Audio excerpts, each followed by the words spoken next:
lo devo fare con l'altra metà della mela di questo show. Luciano Volpe, buongiorno Luciano. Buongiorno amico, ciao Edoardo. Buongiorno. John con noi questa mattina, quindi io lascerei a te l'introduzione, come si suol dire in italiano, apriamo le danze di domande su John. Va bene. Buongiorno Giovanni. How are you, Luch? I'm good, John. How are you? Excellent. Great show so far. Absolutely. Great host, great show, great people. That's good. Yeah. Great I guest. Agree. Yeah. Great guest, of course. Of course, well. So, John, you haven't shared your story yet, so Eduardo's going to intro you. But I thought, so I know you a little bit, and I know your story, and we've collaborated on a few things. So I know that John has a very varied, a very interesting history and interesting background, and his life has been full of ups and downs. And it's by no accident that he owns a paper, various franchises of a paper that specializes in good news. So, what I want to do is ask you so that you can share with the listeners, John, why is it that you got into that business? Okay, a pleasure. So, like you said, long road to get this far. I basically sort of started working in the newspaper world about 1999, 2000. Spent some time for some various companies, including the Toronto Sun, the Toronto Star. I did some work for Auto Trader and briefly at Metroland. And around 6 or 7 years ago, I was with my then girlfriend on a beach in Prince Edward Island. I kind of just had a revelation one day and said, I'm not doing enough.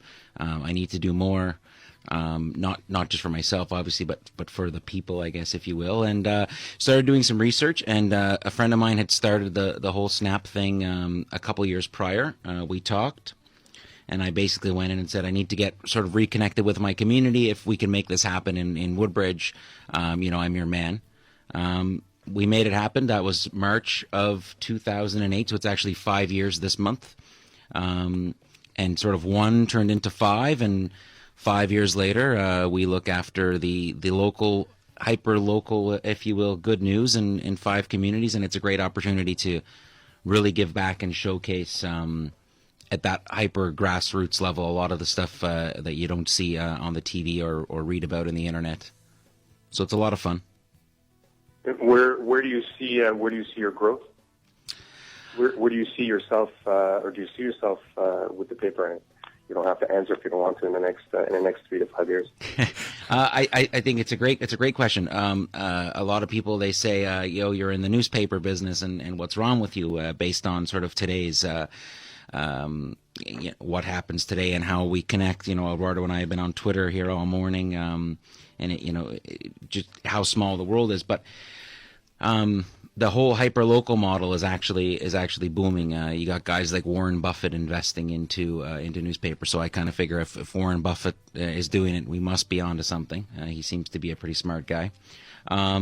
So the growth will just continue. Like I said to Eduardo the last hour, just in Vaughan alone, we had almost 3,000 events come in last year. We published about 1,100. Wow. I think I've asked my staff to try and let's get to 1,500 this year.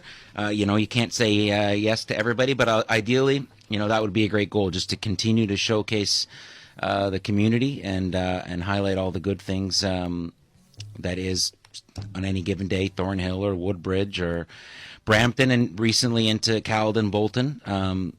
So we've done actually my focus is definitely geared towards the Italian communities that exist in that sort of, that sort of triangle between Bolton and Woodbridge and Caledon. There's, several 100,000 Italians and Italian Canadians up that way now. So yeah, just to keep doing what we're doing, keep making people smile. I never heard that before, being referred to a triangle, Bolton, Caledon, and Woodbridge. I just got a map and a pencil, and there I made a triangle. So it's just a fluke. To document that, the only triangle I know of is Genoa, Torino, Milano. Yeah. There's also the Bermuda Triangle. That's not there you go. And Luciano, maybe something that I don't know if you missed that, but John can actually say that he said no to Justin Bieber. Yeah.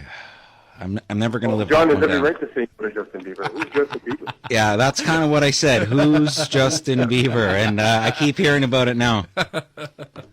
In about 10 years from now, no one's going to Well, after the last couple of weeks, maybe I was the smart guy. You never know, right? Exactly. All right. Self-implosion. He should have had some exposure first. Right, yeah, exactly. Would have been Snap and not Ellen to put him on the map, eh? Yeah, sure. Okay.